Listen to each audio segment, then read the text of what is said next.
What is up, everybody, and welcome to Rock Video Rental. We are continuing with our Halloween marathon, and today we are talking about Carnival of Souls from 1962. It is directed by Herc Harvey. The plot for it is after a traumatic accident, a woman becomes drawn to a mysterious abandoned carnival. The cast is Candace Hilligoss as Mary Henry, Frances Feist as Mrs. Thomas, Sidney Berger as John Linden, and Art Ellison as the minister. This is the second time I've seen this movie. I've heard about it lots of times, and I heard it was kind of a creepy movie. And I think it popped up on Tubi one time because, yeah, I don't know, Tubi is kind of like the place to look for horror movies. If you could stand listening to like the same commercial throughout the movie over and over and over. Yeah. That was the only downfall with that. But I mean, it's free, so why can you complain? Uh, was this the first time watch for you? Yeah, and I feel like the title is rather misleading. Yeah, yeah. It's a strange title for sure. I Yeah, thought like that I as well. Didn't really know what to expect going into this movie when I first saw it. I mean, the title's cool. It's got a cool title, but I don't feel like it fits the best with this. I don't know what you would call it. But yeah, Carnival of Souls makes me think, oh, this is gonna take center around a carnival. And while there is kind of this mysterious connection with a carnival. The carnival is probably only like maybe 15 minutes of the movie. And it's really not even fully like a carnival Yeah. at times. It's more of like a dance hall. Mm-hmm. I mean, they do show some carnival things in it. I don't know. Um, yeah, definitely kind of misleading title. Uh, so I know you and I watched the same version online, which had like the Criterion intro and then like the logos of the distributor and the production studio and stuff like that. So when I watched it on Tubi and a lot of the DVDs that are of this movie that are out there, it doesn't have anything. Hmm. Like you turn it on and the movie starts. Okay. Yeah, and this movie is kind of weird because it does kind of just start. Yeah. There's no like establishing shot, no like lead in. All of a sudden, like there's a car full of girls sitting there, and a car full of guys pull up and they're like talking to them and then wanting to race. Yeah. It's like right off the bat. Uh, and the girl's car crashes into the lake. Only one girl comes out, and it's Mary. And then we kind of just follow her through her she moves from Kansas to Utah to be a church organist. Yeah. Got to relocate for that, I guess. Maybe in the 1960s. This movie doesn't feel like a 60s movie either. We both talked about that before we started. Yeah. Honestly, there was a lot of the filming that made me think of Nosferatu. Yeah. But obviously this had audio and the music was drastically different. But yeah, the filming though felt a lot like Nosferatu. Yeah, I mean, this is probably one of the very first independent horror movies. Mm-hmm. You can kind of see that, and kind of the dated approach of shooting it. Some of the audio was kind of bad. Some of it was echoey. I think of there's a part where her and this guy are talking. I think she decides she's going to Utah, she talks to this guy beforehand, Oh yeah. and whatever room they're in was extremely echoey. Like the acoustics in it were horrible. Mm-hmm. That was the first time I really noticed that. I mean, like I said, this is only like my second time watching it, I believe. Um, the driving scenes were pretty hilarious. I mean, Yeah, they driving scenes in general, even now, driving scenes don't look amazing.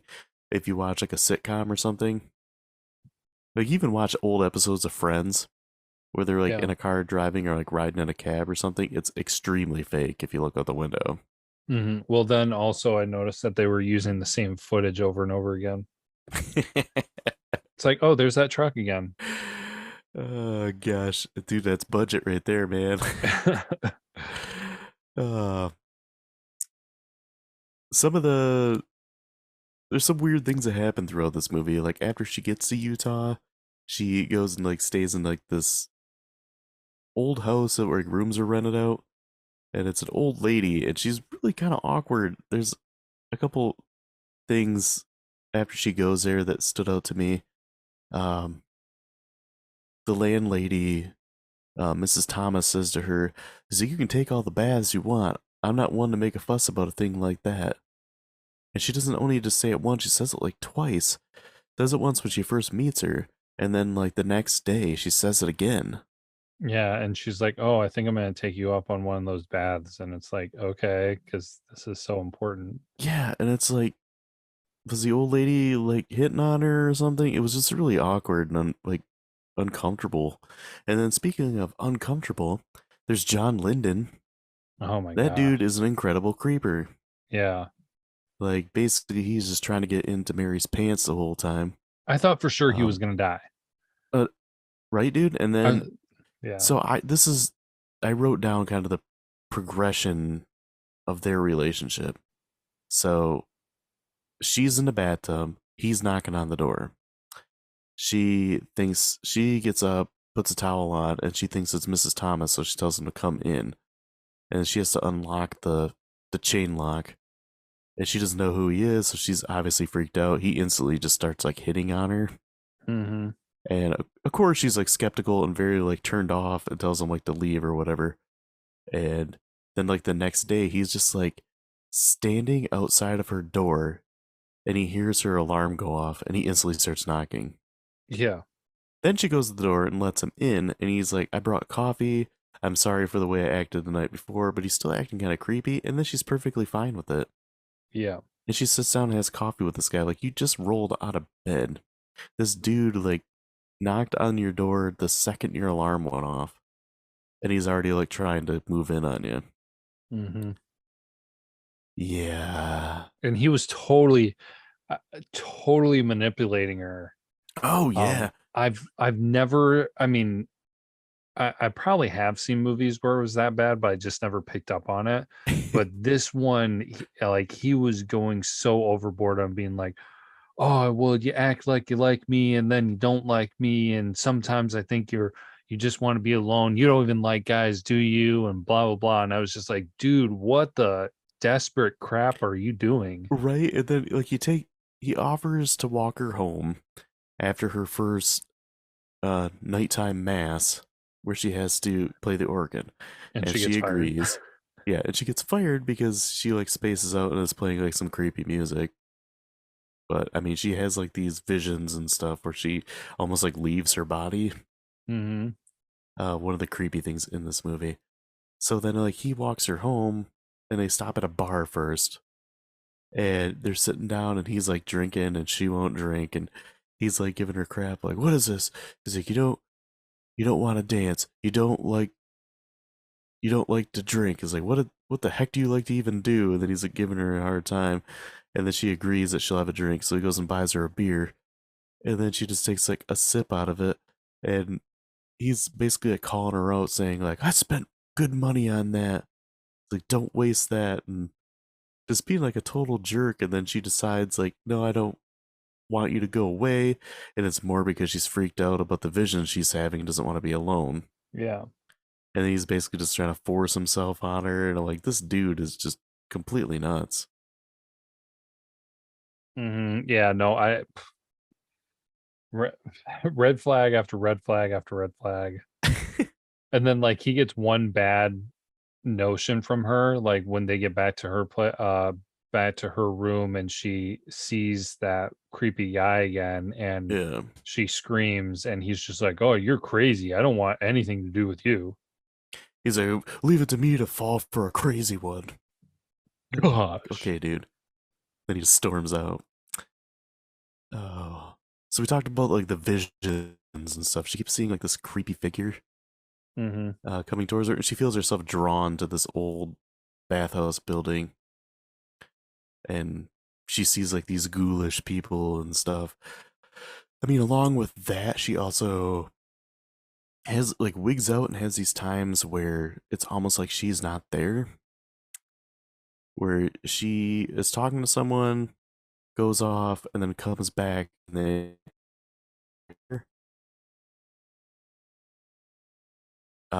it almost feels like a Twilight Zone episode.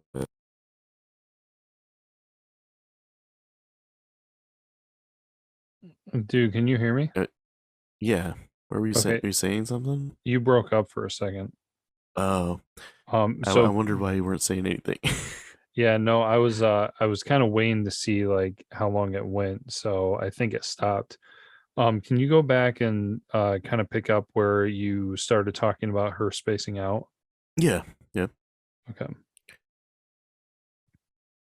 yeah. So on top of the vision stuff she has like these times too where it's almost like she doesn't exist to other people. Mhm.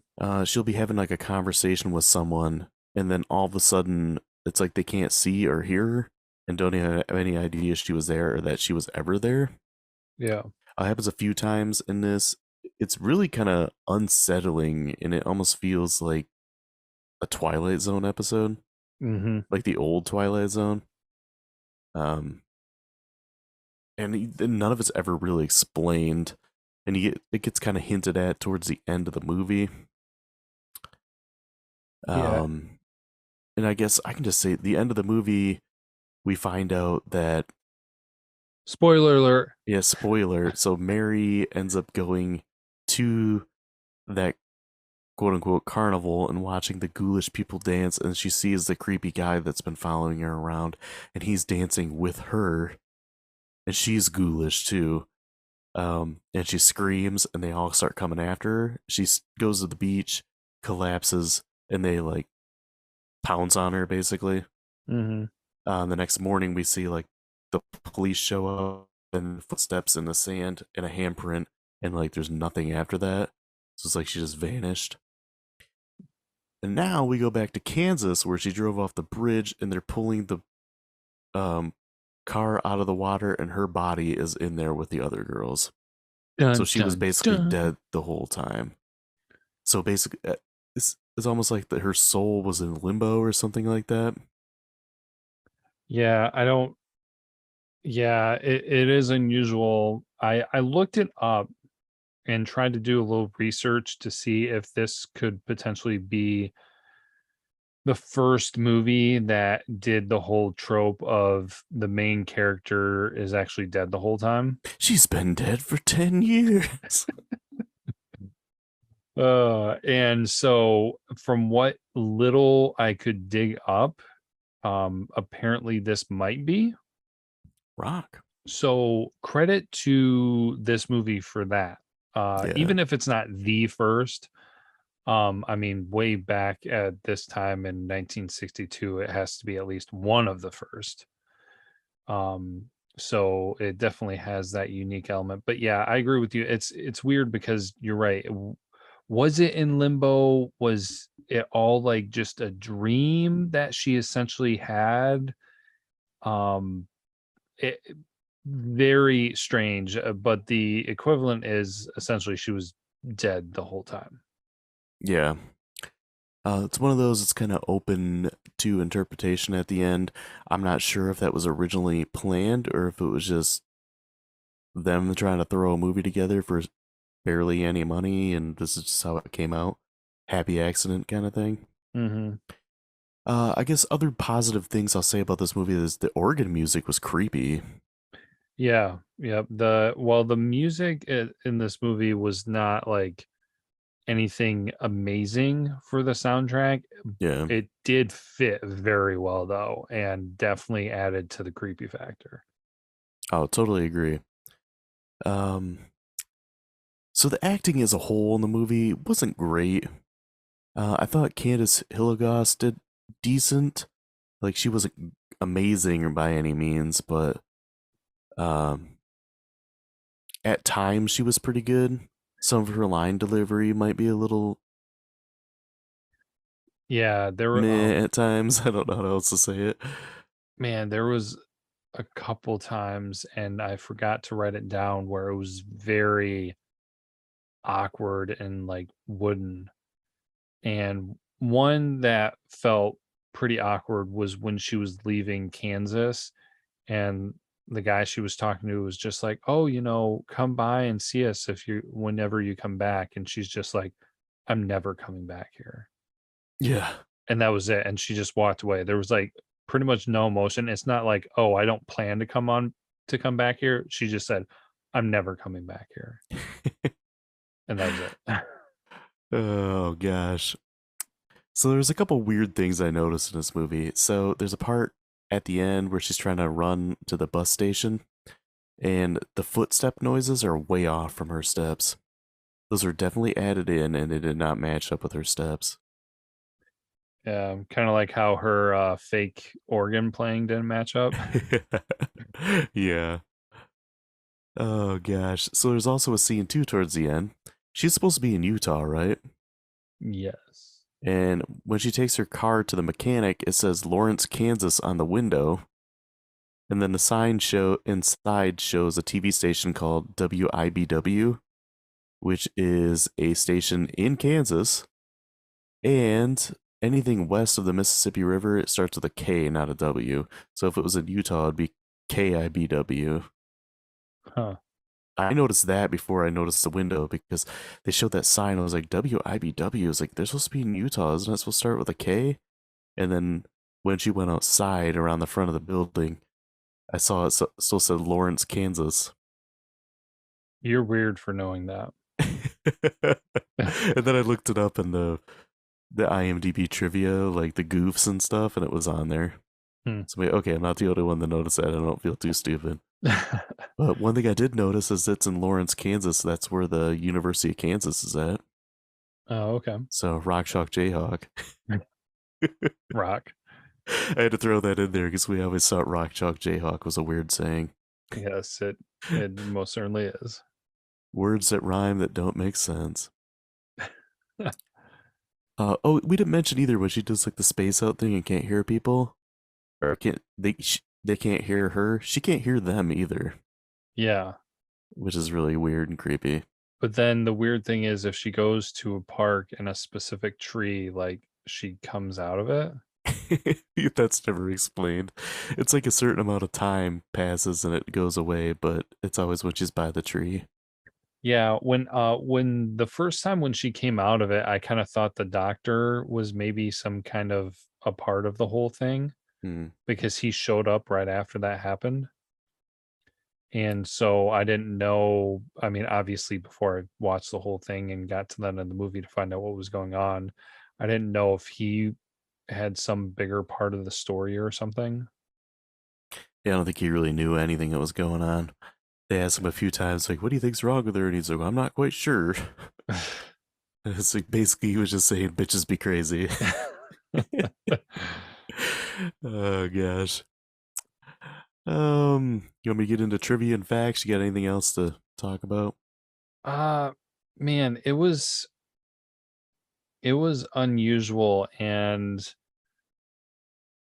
like it had a lot of great f- creepy fear factors with it. Yeah, the atmosphere is kind of creepy at times.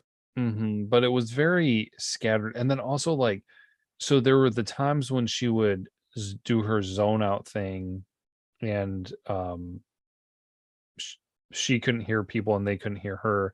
But then we talked about a little bit too where she would almost have kind of like an out of body experience. And I think the one that stood out the most was when she was playing the organ and she started playing weird music. Blasphemy. Yeah.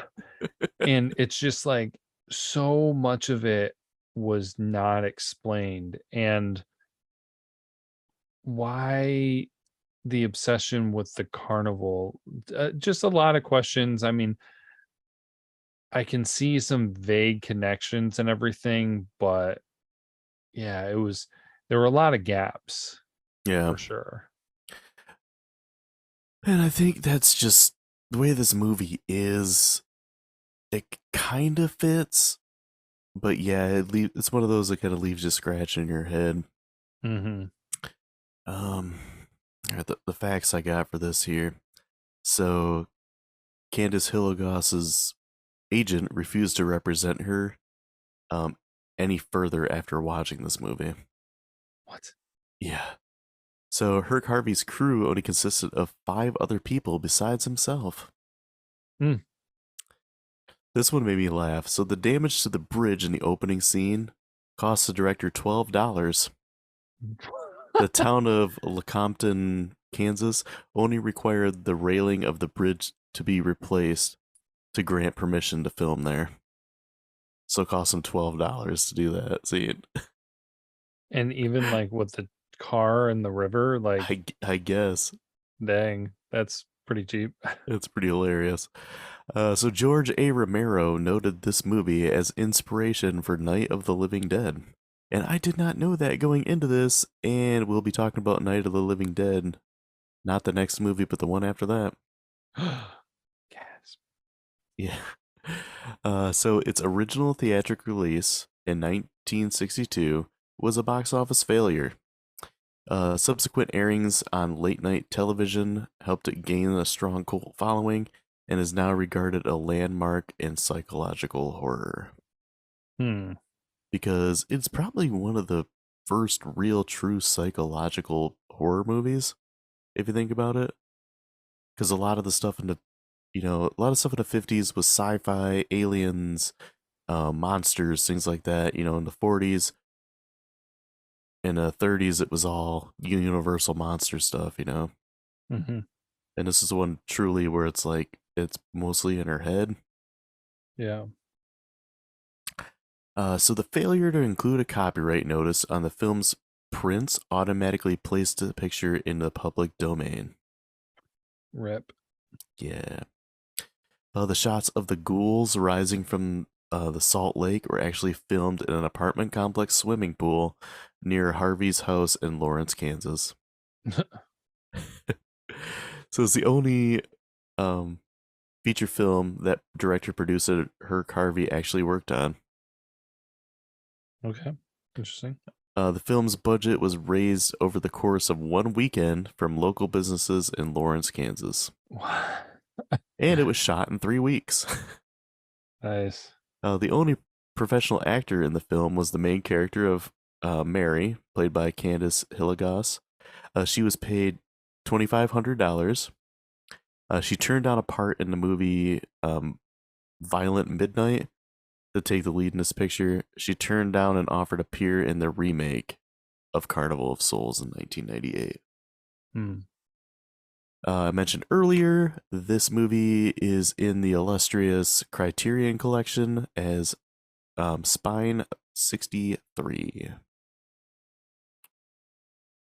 Wow. which, yeah, the Criterion Collection is usually some of the best ones that are considered like the most influential and best movies. Like, the original Halloween is part of it, the original Godzilla is part of it. Like Waterworld? No, I don't think so. Or The Postman. No, sorry. And the last thing I got, this movie had a budget of $30,000. And I have no box office figure. I could not find it anywhere. No. Oh, I forgot to mention too, the main ghoul guy that follows Mary around is the director. Oh, seriously? Nice. Yeah. That's funny. So grades. I pulled from IMDb and Rotten Tomatoes. What do you think they are? I may have seen it. Is it 7.1? It is 7.1. Okay. That's the only one I saw. So critic, I don't know, let's do 82%. 87. Okay. Audience 84. 73. Ooh, big drop. So our grades. You want to go first? You want me to go first? I'll let you go first. Okay. The first time I saw this movie, I was kind of like surprised at how good it was Mm-hmm. and how much I enjoyed it. Um, in we talked about it earlier, and we talked about it before we even started recording. That this movie does not feel like a 1960s movie. It has more of a feel of like a 30s or 40s movie. Yeah. Um, similar to like Frankenstein, Dracula, stuff like that. Um, it is a little bit slow. It's a short movie. It's under an hour and 20 minutes long, but it does drag in some parts. And I mean, that could kind of do with an inexperienced director, a low budget, and a plot that's not super strong. The fact that they were able to get this movie together to make it work and to have it some like creepy atmosphere was impressive. It's one of those where it's like it had so many things going against it, and somehow it was able to be memorable. There's a few movies like that. Sleepaway Camp is one of them, Yeah. where it had so many things going against it, but it still ended up being memorable. Uh, I don't know. This time watching it, I didn't enjoy it as much as the first time, but I still there were some things in it that I did enjoy. Like it's pretty unnerving with the ghouls following her around, and the times where she kind of spaces out and no one can hear her and she can't hear anybody. Hmm. That's kind of creepy as well. I fell on a 3.5. Like I do still enjoy it, but I feel like this is a movie I'm really gonna have to be in the mood to watch. Right. What about you? So yeah, it's interesting because you it definitely gave me some perspective knowing that this is an independent film. So realizing that's probably some of the stuff holding it back. I mean, even just some of the things that you said, some inexperience on that front. Um, so it's not going to be as flashy as some of the ones that we have watched recently with bigger budgets and better directors and things like that. Um, that being said, though, I think how this was edited and pieced together, I think there was some of it that was meant to be ambiguous, but with how awkward it was kind of pieced together, how some parts were dragging, and then also the acting was not as strong as some of the other ones that we've seen. Um, I do appreciate it for the independent aspect. I do appreciate it for what potentially could be the first of its kind with essentially the main character being dead. Oh man, but I do think I'm going to land on a 3 out of 5. Okay, yeah, I'd say that's fair. Yeah, I was thinking about maybe 3.5 being a little bit higher, but just kind of looking at the other ratings I've given, I do feel like this is the one that kind of falls beneath the rest. Yeah. I would say her climbing out of the water um after the car wreck is kind of like an iconic shot. It's one I've seen lots of times, Hmm. like in books, on TV when they're talking about horror movies and stuff. Um and then a look at the main ghoul guy. Yeah, It's well, something I definitely saw a lot of before I even saw this movie. yeah, that was kind of the thing too. Is it started off so fast and then it slowed down instantly. Kind of like Halloween Kills. We're moving along at a good pace, and then all that stuff at the hospital starts and slows it down. Hmm. Yeah. Yeah. Yeah. But yeah, easy to say. This was, I believe, my lowest rating so far in this marathon, but it doesn't mean that it's a bad movie. If you're a fan of horror movies, I would suggest it just so, it's like we said earlier, this is like a landmark in horror filmmaking because it was independent, because we find out that basically she was dead the whole time. It had that twist ending, and it's really one of the first psychological horror movies, so it has its place in history, Hmm. and it has some importance. I mean, it was important enough to be considered a Criterion movie. Yeah. So it has that going for it. But yeah, it'll be interesting to watch the next movie because I have never seen this one. Um, and I kind of stumbled across this one because like a brief story here. So when I was in like, gosh, high, probably high school, I used to watch movies with my dad a lot, like during the summer or like late at night. We used to have this one channel out of Detroit that would play like old movies late at night. And we watched this one together of like these people in like this big mansion. I remember it being like Technicolor because it had like those bright, weird colors. Hmm. And there was like a killer in this house and it was taking people out one by one. And the killer had like a green face. And when he would kill someone, like they'd be like laying down and like their face would be green. It was like they're wearing this like weird like death mask. And it was when I was trying to search for what that movie was. I still haven't found what that movie was. I Okay. I can't remember anything much more about it other than like a couple scenes that are in my head, and my dad has no idea what I'm talking about.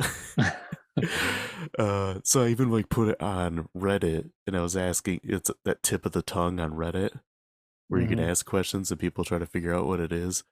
Um, I couldn't even really remember like what uh decade is from, but it was old.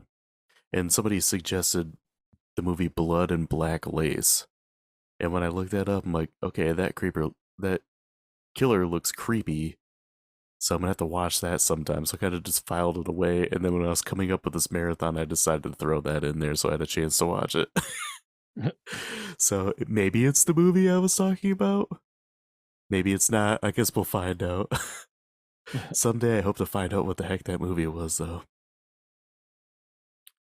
Maybe But you'll never yeah, know. that's probably what it's gonna be. And I probably remembering things wrong and made it up in my head. But yeah, join us next time. We'll be talking about Blood and Black Lace. And until then, as always, be kind and rewind.